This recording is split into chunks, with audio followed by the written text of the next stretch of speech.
Shalom Bapak Ibu yang dikasihi Tuhan, bersyukur kepada Tuhan kalau kita masih diberikan kekuatan dan kesehatan untuk kita tetap bisa menikmati hadirat Tuhan, masih bisa beribadah dan bersekutu. Meskipun sebagian dari kita masih ada di rumah dan ada yang di gereja dan juga masih bisa menikmati semua anugerah dari Tuhan kita Yesus Kristus. Pagi ini kita akan bersama-sama belajar firman Tuhan yang berjudul firman Tuhan mengalahkan kedagingan, yang diambil dari Amsal pasal yang ke-7 ayat 1 sampai dengan ayat yang ke-5. Namun sebelumnya kita berdoa mohon pimpinan Tuhan terlebih dahulu. Bapa Surgawi, kami mohon pertolongan Tuhan, urapan kuasa Roh Kudus-Mu, sehingga hamba-Mu bisa mengerti dan memahami akan setiap ajaran firman Tuhan. Berbicaralah kepada kami ya Tuhan, karena hati kami telah siap mendengar suara-Mu. Dalam nama Tuhan Yesus kami berdoa dan kami bersyukur. Amin.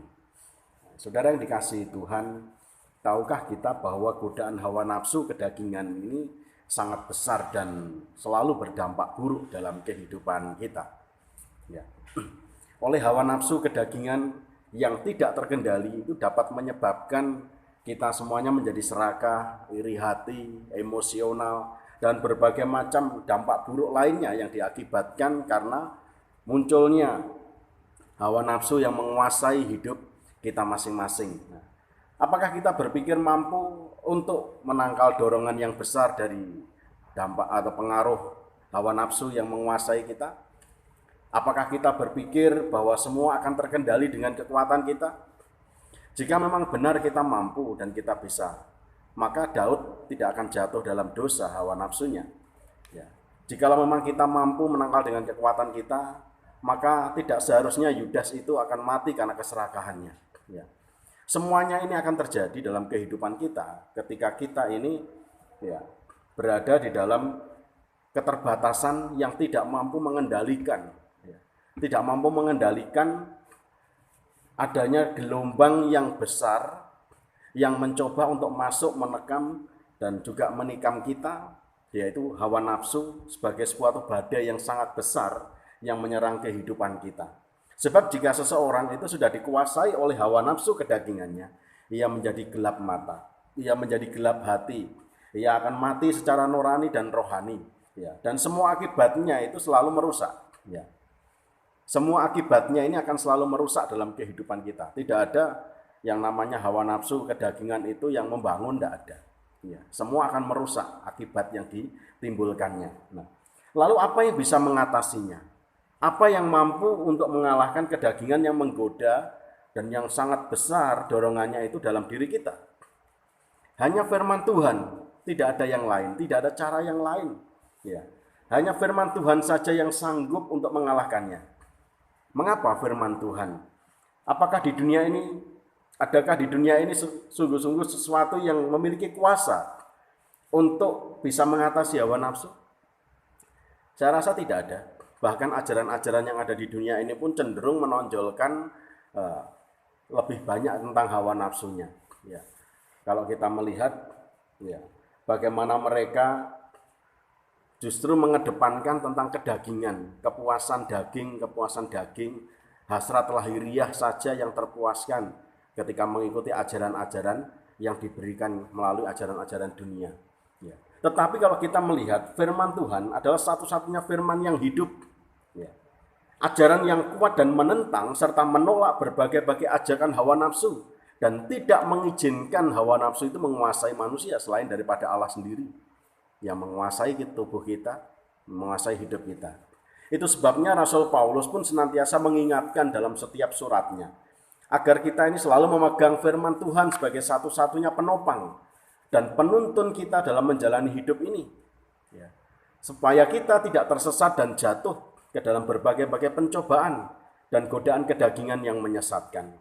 Hari ini melalui Amsal pasal yang ke-7 ayat yang 1 sampai dengan ayat yang ke-5, kita akan bersama-sama belajar firman Tuhan ini. Hai anakku, berpeganglah pada perkataanku dan simpanlah perintahku dalam hatimu. Berpeganglah pada perintahku dan engkau akan hidup. Simpanlah ajaranku seperti biji matamu. Tambatkanlah semuanya itu pada jarimu dan tulislah itu pada loh hatimu.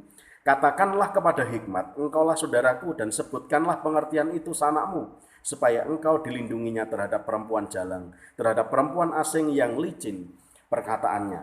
Ya. Saya ingin mengajak kita semuanya belajar bagaimana mengatasi dan mengalahkan hawa nafsu yang sedang menggoda kita, dan bagaimana firman Tuhan ini dapat bekerja dengan begitu sempurna dalam hidup kita. Yang diperlukan adalah komitmen yang kuat untuk memegangnya dengan sungguh-sungguh, yaitu komitmen yang teguh terhadap segala yang dinyatakan baik dan benar oleh Allah, yaitu melalui firman-Nya. Melalui pasal ini dan juga pasal sebelumnya sesungguhnya memperingatkan kepada kita semua mengenai hawa nafsu kedagingan, akan bahaya dan dampak yang diakibatkan jika dikuasai hawa nafsu kedagingannya. Salomo ingat akan akibat buruk yang dialami oleh ayahnya karena dikuasai oleh hawa nafsu. Bahkan dia sendiri mungkin saja mengalami sendiri apa yang terjadi dalam kehidupannya ketika dia mungkin dikuasai oleh hawa nafsu kedagingannya. Oleh sebab itu ia tidak pernah berhenti berusaha untuk memperingatkan kepada siapa saja supaya menjauhkan diri dari hawa nafsu, dengan membuat diri kita ini bersedia dibimbing dan diatur oleh firman Allah yang hidup sebagai penangkal yang ampuh terhadap pengaruh hawa nafsu kedagingan ini.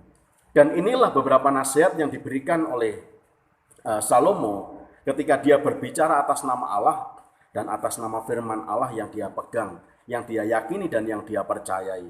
Ada beberapa nasihat yang menguatkan dan mengingatkan kepada kita semuanya. Yang pertama, mari kita melihat ayat 1 dan sampai dengan ayat yang kedua. Hai anakku, berpeganglah pada perkataanku dan simpanlah perintahku dalam hatimu. Berpeganglah pada perintahku dan engkau akan hidup. Ya. Berpegang pada perkataan Tuhan dan menyimpan perintah Tuhan dalam hati. Ya. Kita harus menjaganya sebagai harta kita.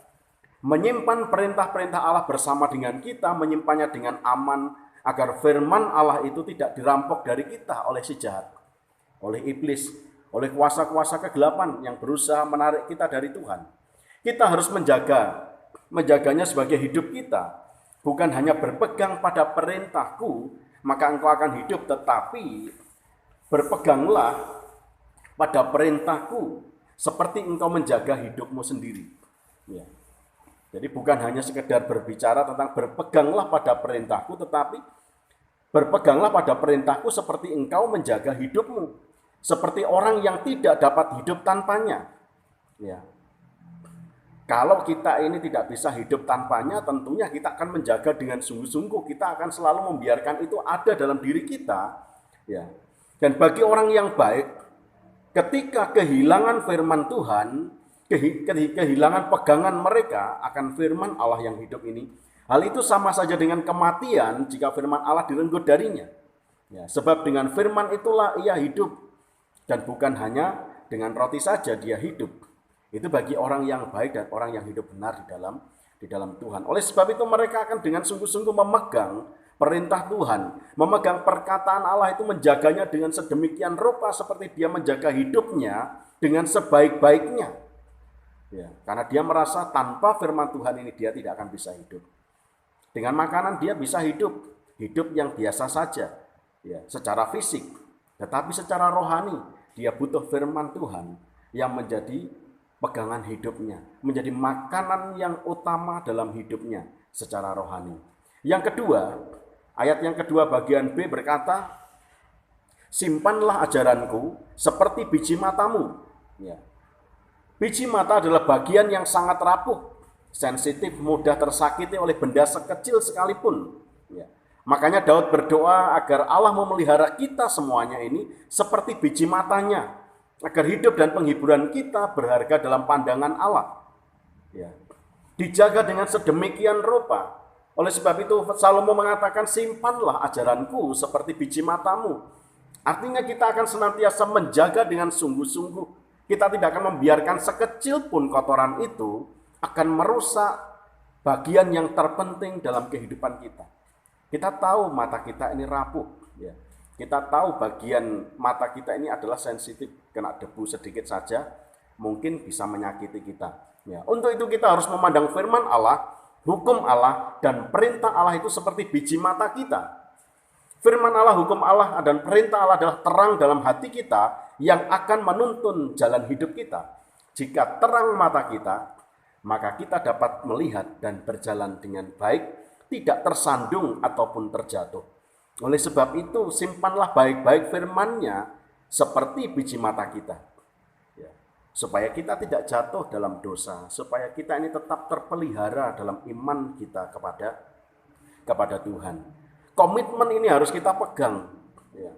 Menjaga perkataan firman Tuhan itu dengan sungguh-sungguh. Ya. Seperti kita menjaga hidup kita, kemudian kita menyimpannya sebagai bagian yang sangat berharga, yang sensitif. Sebab firman Tuhan ini menjadi terang bagi jalan hidup kita. Yang ketiga, ayat yang ketiga berkata, tambatkanlah semuanya itu pada jarimu. Ya. Tambatkanlah semuanya itu pada jarimu, biarlah semua itu berharga bagi kita. Selayaknya sesuatu yang kita banggakan dan yang akan selalu kita ingat. Ya. Dan tentunya kita harus memandang firman Allah itu sebagai suatu perhiasan, sebagai cincin berhilian, sebagai cincin meterai pada tangan kanan kita, yang mempunyai kekuatan yang sangat kuat mengikat kita. Pakailah itu senantiasa sebagai cincin perkawinan kita, sebagai lambang perkawinan kita dengan Allah, bahwa kita menjadi mempelai wanitanya. Nah, ketika kita sungguh-sungguh memandang firman Allah sebagai sesuatu yang memberikan kehormatan kepada kita, yang memberikan panji sebagai panji martabat dalam hidup kita, maka seharusnya kita menambatkannya itu pada jari kita, ya, supaya kita senantiasa ingat. Mengingat akan kewajiban kita agar kita selalu dapat memandangnya dan mengingat semua perkataan firman-Nya itu dengan sungguh-sungguh, bahwa kita sudah terikat bersama dengan Allah, ya, menjadi bagian yang tidak akan terpisahkan lagi kecuali oleh maut. Tambatkanlah semuanya itu pada jarimu. Biarlah firman Tuhan ini akan terus kita ingat di dalam kehidupan kita. Sebab oleh firman Tuhan inilah kita akan hidup, ya. Bukan hidup yang biasa-biasa saja, tetapi mengalami hidup yang luar biasa di dalam Tuhan oleh firman Tuhan. Sebab oleh firman Tuhan inilah kita akan dijauhkan dari segala macam tantangan, tekanan. Kita akan dijauhkan dari berbagai macam godaan jika kita sering bergaul dengan firman Tuhan ini. Ya. Kemudian yang keempat berkata, tulislah itu pada loh hatimu, dalam ayat yang ketiga bagian yang B. Seperti layaknya apa yang kita gemari, yang kita sukai, yang kita senangi, yang senantiasa kita pikirkan, tulislah itu pada loh hatimu. Sebagaimana yang kita perbuat terhadap orang-orang yang kita kasih, yang selalu kita ingat dalam hati kita. Ya, selalu memikirkan orang yang kita cintai. Kalau kita ini sedang berpacaran misalnya, kalau kita sedang jatuh cinta, kita akan selalu memikirkannya, mengingatnya, menyimpannya dalam hati kita. Kita tidak akan membiarkan dia itu berlalu dari hidup kita. Sebagaimana Paulus menulis dalam suratnya, hendaklah perkataan Allah diam dengan segala kekayaannya di antara kita.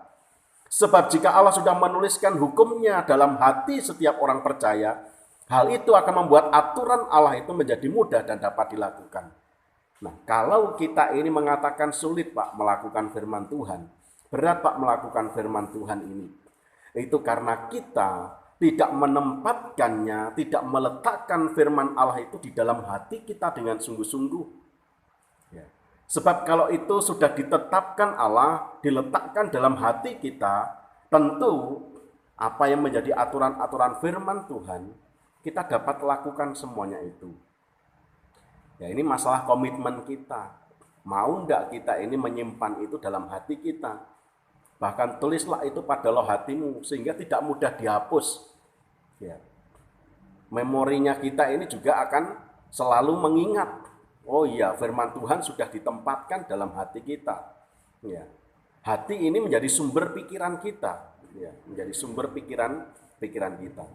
Oleh sebab itu, ketika kita mengatakan sulit untuk melakukan firman Tuhan, berarti sesungguhnya firman Tuhan itu tidak ada di dalam diri kita. Tetapi kalau firman Allah itu ada dalam hati kita, kita sungguh-sungguh menyimpannya, kita memikirkannya, kita mengingatnya, maka kita dapat melakukannya. Ya. Yang kelima, ayat yang keempat mengatakan, katakanlah kepada hikmat, engkaulah saudaraku, dan sebutkanlah pengertian itu sanakmu. Ya. Kita harus bersahabat dengan firman Allah seperti saudara kita. Jadikanlah firman Allah sebagai sahabat yang kita sayangi, seperti saudara karib yang sangat dekat dengan kita, supaya kita selalu meminta nasihat darinya, selalu mempertimbangkan kehormatannya dan bersuka cita jika kita ini bercakap-cakap dengannya. Ya. Berbicara dengan firman Tuhan, selalu membaca, merenungkan, dan melakukan semuanya itu dengan sukacita. Karena kita apa? Selalu bertemu, ini sahabat kita. Firman Tuhan menyenangkan bagi kita. Ini bukan musuh kita. Ya, firman Tuhan itu sahabat yang selalu mengingatkan kita, selalu menegur kita jika kita salah, yang selalu menolong kita di saat kita mengalami kesulitan, yang akan memberikan solusi ketika kita mengalami beban yang sangat berat, yang harus kita pikul. Ya, jalan hidup yang sangat sulit. Oleh firman Tuhan kita dikuatkannya, karena dialah sahabat kita. Ya, masalahnya mengapa kita susah menjalani hidup ini, berat menjalani hidup ini. Kita kehilangan sukacita hidup kita, karena kita tidak menjadikan firman Allah ini sebagai sahabat kita, seperti saudara kita sendiri. Kemudian yang keenam, ayat yang kelima berkata kepada kita supaya engkau dilindunginya terhadap perempuan jalang, terhadap perempuan asing yang licin. Perkataannya, jadikan firman Allah itu sebagai perisai diri kita. Ya. Biarlah firman Allah memperkuat kengerian kita terhadap dosa itu dan tekad-tekad kita untuk melawannya. Menjadikannya sebagai tameng atau pelindung kita saat godaan hawa nafsu itu menggoda kita dan akan senantiasa menjaga hidup kita. Jika kita melakukan semuanya ini, komitmen kita terhadap firman Tuhan ini sangat kuat, menyimpannya, kemudian kita ini mengingatnya, menjaganya, kemudian kita itu selalu menempatkannya sebagai sahabat kita dan menjadikannya perisai dalam hidup kita. Yakin kita sanggup kok melawan setiap kekuatan hawa nafsu kedagingan yang berusaha merongrong pikiran kita. Terlebih di zaman-zaman sekarang ini, di dalam situasi dan kondisi yang sulit secara ekonomi, godaan keduniawian itu sangat besar. Ya. Di tengah-tengah kondisi sulitnya kita mencari pekerjaan, godaan-godaan kedagingan kita ini juga mempengaruhi kehidupan kita semuanya. Ingatlah selalu bahwa kita ini rapuh, kita ini lemah, kekuatan kita ini juga terbatas. Sedangkan serbuan gelombang hawa nafsu itu sangat besar menyerang kita. Godaan duniawi ini juga sangat besar. Kita tidak akan pernah mampu mengalahkannya ataupun mengatasinya dengan kekuatan kita sendiri. Selain daripada kekuatan dan kuasa dari Allah kita, melalui firman-Nya yang dapat mengalahkan semuanya itu. Oleh sebab itu hendaklah kita senantiasa selalu berpegang pada perkataan firman Tuhan yang hidup ini.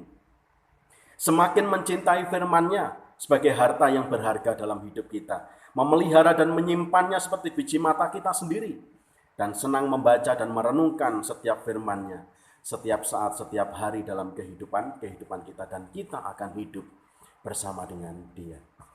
Ingatlah, firman Tuhan satu-satunya penangkal hidup kita dari segala godaan hawa nafsu kedagingan. Firman Tuhanlah yang sanggup mengalahkan kedagingan dalam hidup kita, bukan kekuatan kita sendiri. Amin. Tuhan memberkati kita semuanya. Tuhan Yesus, terima kasih. Engkau sudah memberkati kami dengan firman-Mu, dan biarlah kami hidup oleh firman-Mu ini. Terpujilah nama-Mu, di dalam nama Tuhan Yesus kami berdoa dan kami bersyukur. Haleluya. Amin.